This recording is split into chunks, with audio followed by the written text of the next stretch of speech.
It's a mistake keeping Nnamdi Kanu in prison, I believe. In fact, kidnapped him. There's no other word in the first place. That's true. He had a right to pursue. It's a mistake keeping Nnamdi Kanu in prison, I believe. In fact, kidnapped him. There's no other word in the first place. That's true. He had a right to pursue his cause anywhere he wanted. He was never accused of physically bombing any place, killing any place. Language, yes, was incited, no question at all about that. Well, you don't arrest, you don't kidnap people. Buhari seemed to have an obsession with kidnapping people. You know, that seemed to be his trademark. Modus operandi. It's like couldn't fulfill himself unless it put somebody in a crate and brought them back. And I think that politically speaking, if they have any real charges against him, well, since he's in their hands, they should try him. All this technical postponements, delays, these tactics of just avoiding the basic issue, I mean, it's just... I believe that he has been held unjustly. Many people feel that way. As a lawyer, do you think so? Oh, yes, yes. That the judicial process is unjust? Yes. Yeah, no, it has been, there's a lot of delays in prosecuting him and all that. If you want to get him tried and convicted, get on with it, you know. But this is a guy who has been held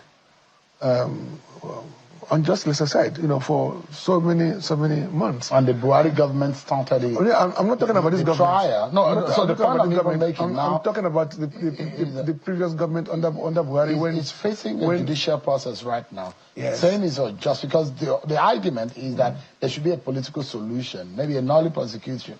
Prosecution should be established on that for the case to be withdrawn. But there are those who will say, well, there are allegations and it's left for the law for him to have his day in court, which is in process. But as you know, there have been some pronouncements by the Federal High Court, which has not been respected, you know. So his incarceration is the main reason for the crisis in Southeast. But the crisis started before he was even arrested. No. The killings, the burning of police station, the killing of police officers and all whatnot. Well, look, the problem in Southeast is very different from what is in the Northeast or Northwest and all those areas, you know. Tell you, so many personalities are talking about Mazi Nnamdi Kanu today, not because of anything, but at least a black man need to have a rethink. A black man need to understand that, you know, he too has a destiny on this part of the world. Thank you. But we've seen Ned Nwoko come out just recently. He said in an interview that the president met with the president, and the president admitted that there are security issues in the country and even in the Southeast. But Nnamdi Kanu have said severally that, you know, just give me 2 minutes and there will be peace in the Southeast. But why is it that the president and the government don't want to tow towards this part of releasing Nnamdi Kanu so that at least we know that there can be peace again in the South? Why is it that they have other ulterior motives? Let me address Mr. Ned Nwoko, Umahi, and what do they call the man from Abia State, Judicial, Soludo, and the rest of them. I wish you would be able to share this video very well, and I'll be able to tell the likes of Ned Nwoko and the rest of them, including Umahi, they are not doing anybody any good at this point in time. Whether they are trying to repent, including Uzodinma, that is a business at this point in time. The opportunity for nationalism, the opportunity for unity, the opportunity which was given to Nigeria, you know, to seek, you know, internal cohesion of existence has elapsed. That is one. Two, Ned Nwoko should not be in a hurry because we know that the issue of state creation is highly manipulated to favor the politicians. I can make reference to Gani Adams' statement some time ago where he outlined the art of regionalism, the system which we are talking about. What is regionalism they are talking about? Gani Adams made it very clearly, you know, which kind of regionalism? Is it regionalism with states or outright regionalism? They went about creating states. Now you said you are adding another one more state to Southeast to make it 6. Now the same National Assembly is creating more states in the other region. How does that actually balance now?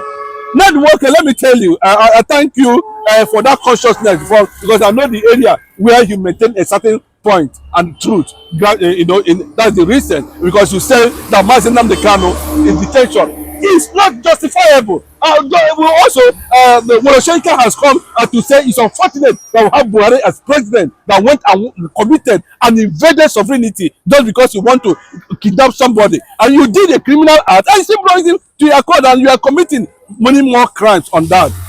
So you can see that there's no balance of national cause when it comes to marginalization of Igbo. When it comes to marginalization, there's no doubt, So what we are seeking is outright disintegration, balkanization of this entity called Nigeria, where every region will be able to define and understand his destiny. And that is what it means. IPOB is one of the most peaceful organizations in the world. Guinness Book of Records. Nigeria brought insecurity to the southeast just because of Mazi Nnamdi Kanu. Let me give you an instance for those who does not understand. What happened in Mazi Nnamdi Kanu's house, where 28 young youths took live bullets with their chests without any provocation? That was the beginning. So, brutally, Buhari or Aisha, whoever they are, should be taken to ICC. As simple as that, not Mazi Nnamdi Kanu. It's not Mazi Nnamdi Kanu that is killing people in Benue. It's not Mazi Nnamdi Kanu that is alive in Nigeria in all ramifications. There's this quest of Christian genocide everywhere now. Can they come out and say it clearly that it was Mazi Nnamdi Kanu that is responsible? But I can tell you, I can give you instances of nations or countries that have come to that point where we are seeing Mazi Nnamdi Kanu today. And that is a signal that the first Jewish black nation in Africa is about to emerge, and nobody can take it away from there. And we saw it in Awolowo. We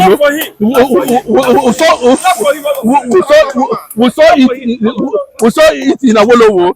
We saw it in Washington. We saw it in Muhammad Gandhi. We saw it in so many personalities all over the world. That at the time, at this point now, you can say that Yorubas are enjoying the legacy of Awolowo and the rest of them. So that's the point he is actually making there. Nigeria need to go their separate ways. That's the simple truth. Okay, lastly, do you think it's too late to negotiate with Nnamdi Kanu, or do you think that the Naija government will be so proud to negotiate so that this matter can end once and for all? The part of negotiation is to return Nigeria to Aburi. You see, outside that it cannot work. Return Nigeria to Aburi. Government should come and confess. Yeah, as simple as that. Return Nigeria to Aburi. It's a very simple thing. Even as a one entity. But it's no longer the leader or the current or one. I don't know, but he doesn't have the capacity again. But let him come out, and make it a press statement. And because his own people are being killed in the Middle Belt too. I think that you understand. So I was born a free man. Why will I become a slave in Nigeria? Just because I want to answer one Nigeria. There's no justification for that. When I was born an Igbo man, a free man, then I came, when I became a Nigerian, so to say, then I became a slave. That's not possible. No Hausa man will take that. No Yoruba man would take that. And that's the question of reality that everybody needs to answer. If Nigeria fails to renegotiate and negotiate, return Nigeria to regionalism, return Nigeria to Aburi, the question of conquest will continue to have more and more and more and more of Mazi Nnamdi Kanu. My final message to United Nations, to AU and the EU and ECOWAS is very straight. There's a purpose of which these organizations were established. And the fundamental purpose, the aim and objective of those organizations is as a result of conflict resolution. They have not been able to live up to that expectation. And therefore, I invoke the spirit of the executive order of the United States of America under Donald Trump to issue an executive order on Nigeria disintegration. And that will end this matter. Thank you.